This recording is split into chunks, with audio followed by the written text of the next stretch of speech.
President Biden is expected to sign a series of executive orders on immigration this week, including one setting up a task force to reunite families separated at the Mexican border under former President Trump's zero tolerance policy. We connected with two mothers in Central America who've been waiting years to be reunited with their children. We begin with one of their daughters who's now living in the U.S.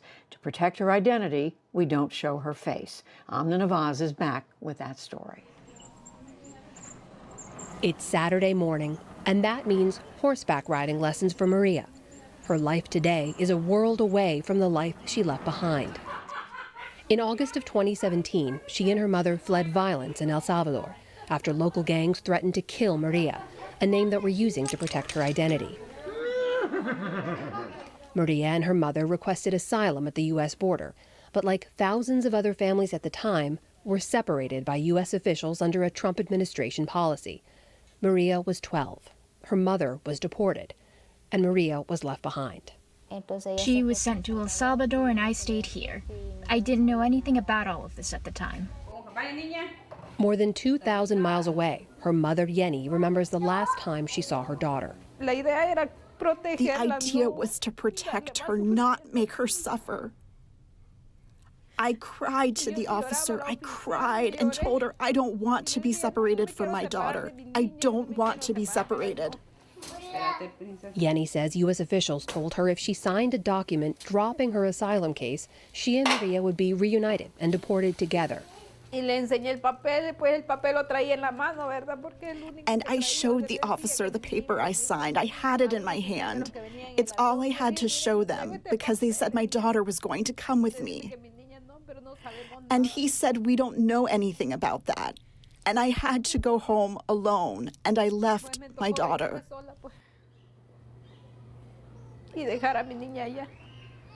Back in El Salvador, Jenny reunited with Maria's father. She has her hands full with their 2-year-old twins while he runs their small grocery store. As much as Jenny misses her daughter, she knows Maria is safe from the gangs that threatened her.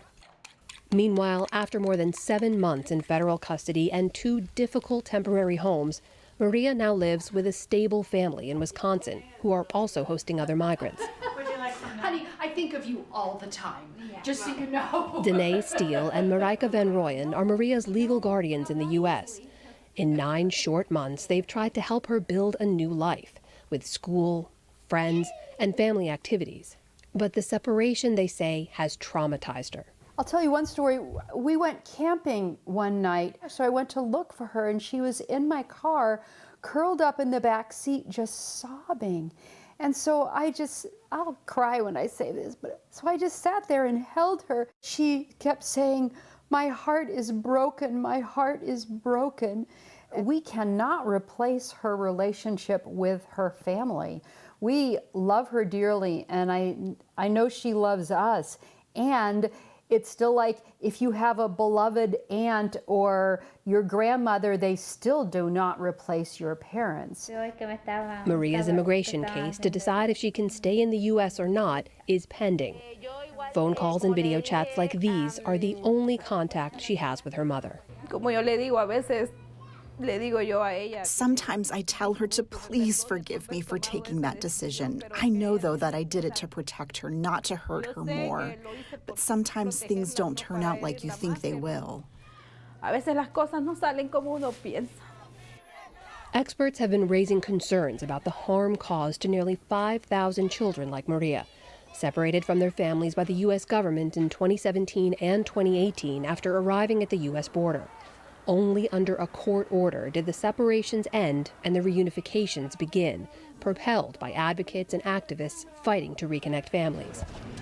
At the NewsHour, we followed the story of 3-year-old Sophie, separated from her family at the border and reunited after 7 weeks in custody.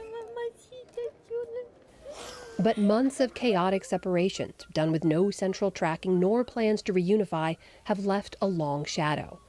The parents of more than 600 children have yet to be located, and hundreds of children remain separated even though lawyers have tracked down their parents.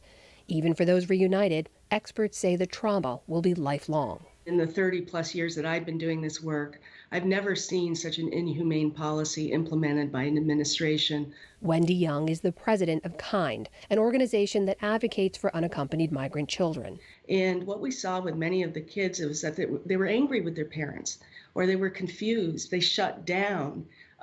In their child's mind, the parent had abandoned them because they didn't understand that it was the government, the U.S. government, that was doing this to them, and that their parent had no choice. Sandra, who lives by herself in Guatemala, was separated from her 2 children after requesting asylum at the U.S. border in May of 2018, the height of the zero-tolerance policy. They, too, had fled violence. Her kids are now 13 and 14, living with their uncle in Cincinnati. After 2 years apart, this is how the family spent Christmas.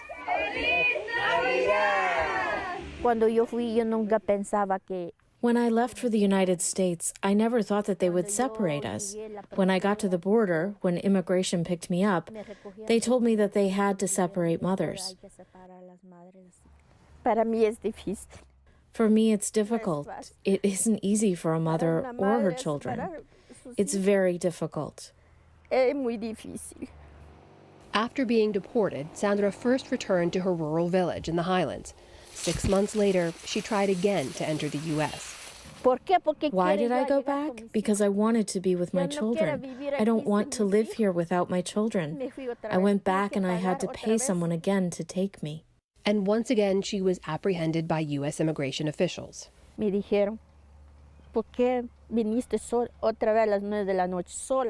They told me, why did you come back if you already had a deportation order from the last time? Because I was separated from my children. That's why. I wanted to come back to be with my children.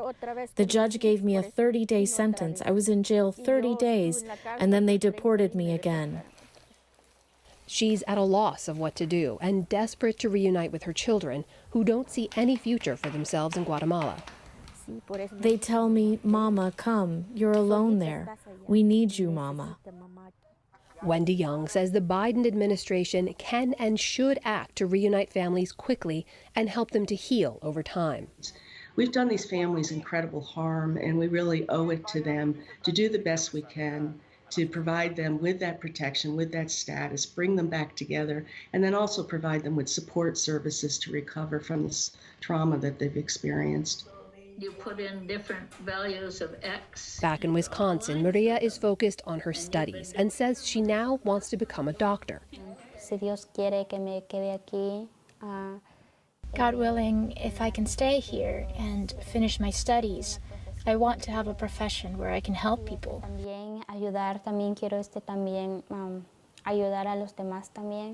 Her mother, Yenny, has her own dream. Every parent dreams of always being by their child's side, never being separated, watching them grow up, seeing every stage they go through.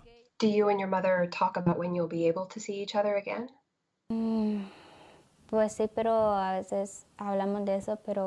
Sometimes we talk about how we might see each other. We talk about how we aren't going to see each other, perhaps for many years. Sometimes it's very difficult to answer that question because it's out of my hands. There's no way to know when I will see her again. And no way to know yet where that will be. For the PBS NewsHour, I'm Amna Nawaz.